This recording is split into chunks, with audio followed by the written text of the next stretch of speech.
Valérie Natras, TF1. Nous sommes à un peu plus de 3 mois des élections européennes. Vous êtes tous les deux les représentants de ce qu'on a coutume d'appeler le couple franco-allemand, le moteur franco-allemand. On voit monter les populismes, l'euroscepticisme. Quel est le message que vous avez envie de donner aux peuples européens pour que le nouveau Parlement ne soit pas un Parlement anti-européen? Merci.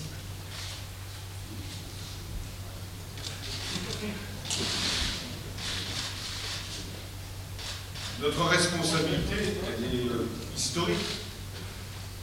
Nous sommes 2 pays fondateurs de l'Europe.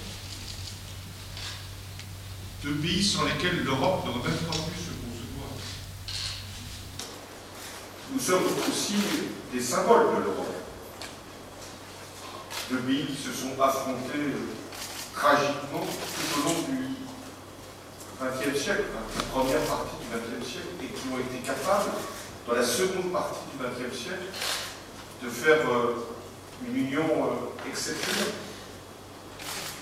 L'Europe, elle doit d'abord regarder son histoire, si elle veut poser les conditions de son destin. Ensuite, il y a le présent. Il y a une question que nous devons regarder en face. C'est la question de notre identité. Chaque peuple est traversé par cette interrogation. Que peut-il être dans la mondialisation? Quelle est sa place? Quel est son avenir? Et la réponse, c'est qu'il n'y a pas d'avenir sans l'ouverture, sans la compréhension du monde. Et qu'un pays comme la France, et c'est vrai de l'Allemagne, encore plus vrai de l'Allemagne qui a fait sa réunification, que notre avenir, il doit être un continent capable de porter des valeurs.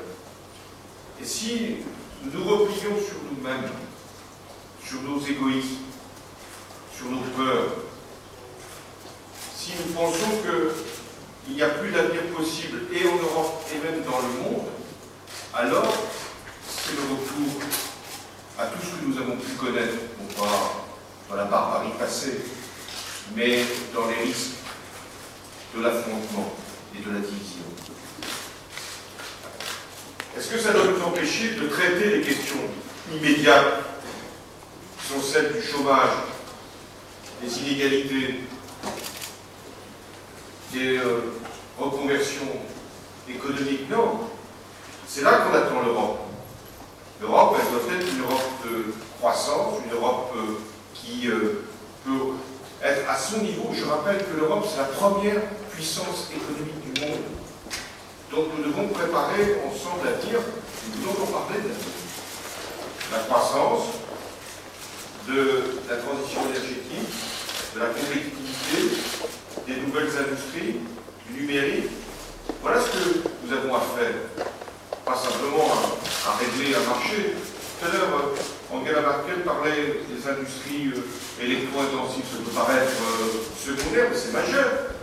Si nous voulons avoir notre indépendance aussi énergétique, industrielle, si nous voulons être encore de grands pays avec des possibilités de développement. Donc, nous devons maîtriser également la question énergétique.